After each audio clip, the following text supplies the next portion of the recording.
ফেরাউনের দেশ যেমন এই মিশর, তেমনই অসংখ্য সাহাবী ওলি আউলিয়াদের দেশও এই মিশর। এই ফেরাউনকে নিয়েই আল্লাহ তাআলা কোরআন শরীফে অভিশপ্ত বলেছেন এবং সেই ফেরাউনের রাজপ্রাসাদেই আজকে আমরা এসেছি। এখানেই মুসা আলাইহিস সালাম ছোট থেকে বড় হয়েছিলেন, এখানেই ফেরাউনের ইবাদত করা হতো এবং এখানেই ফেরাউন মুসা আলাইহিস সালামের সাথে প্রথম দেখা করেছিলেন। এটাই সেই রাজপ্রাসাদ যেটার ছাদে উঠে ফেরাউন আল্লাহ তাআলাকে হত্যার হুমকি দিয়েছিল। আস্তাগফিরুল্লাহ। আমার পিছে যে অনেকগুলো স্ফিংস একসাথে দেখতে পাচ্ছেন, এই সবগুলারই মুখ ভেড়ার মতো আর শরীর সিংহের মতো।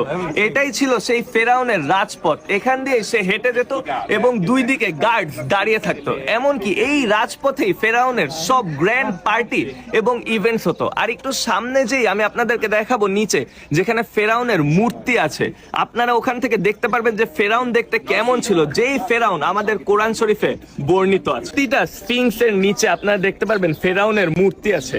এর রিজন হলো এটা দিয়ে সিম্বলাইজ করা হয় যে এই স্ফিংস ফেরাউনকে প্রোটেক্ট করছে।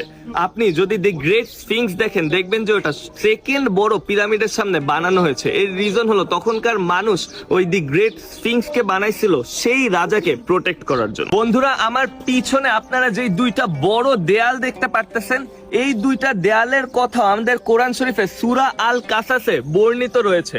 বলা হয় যে ফেরাউন এই দুইটা দেয়াল তার প্রিয় উপদেষ্টা হামানকে দিয়ে বানিয়েছিল। সে হামানকে বলেছিল, তুমি আমার জন্য এত উঁচু একটা জায়গা বানাও যেখান থেকে আমি মুসার খোদাকে দেখতে পারবো এবং তাকে হত্যা করতে পারবো। আস্তাগফিরুল্লাহ। এই দুইটা দেয়াল 40 ফুট উঁচু। ফেরাউনের রাজপ্রাসাদে প্রবেশ করার সাথে সাথে আপনাদের এই দুইটা দেয়াল চোখে পড়বে।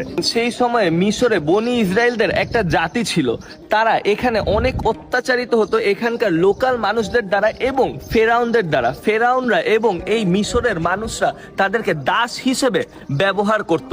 তখনই আল্লাহ তাআলা হেদায়েতের জন্য এই পৃথিবীতে মুসা আলাইহিস সালামকে পাঠিয়েছিলেন। আমার পিছনে যে মূর্তিটা দেখতে পাচ্ছেন, এটাই সেই ফেরাউনের মূর্তি যাকে নিয়ে আমাদের কোরআন শরীফে বর্ণিত আছে। এটাই সেই ফেরাউন। আর সেই ফেরাউন ছিল কিং রামসেস II।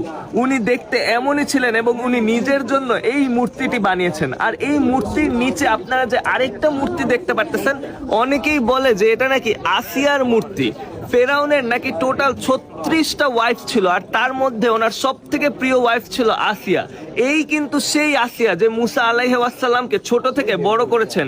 কিন্তু আমরা এখানকার মিউজিয়ামে যখন যাই, তখন আমরা মিউজিয়াম থেকে জানতে পারি যে আসলে এই ছোট মূর্তিটি ফেরাউনের একটা কন্যা সন্তানের মূর্তি।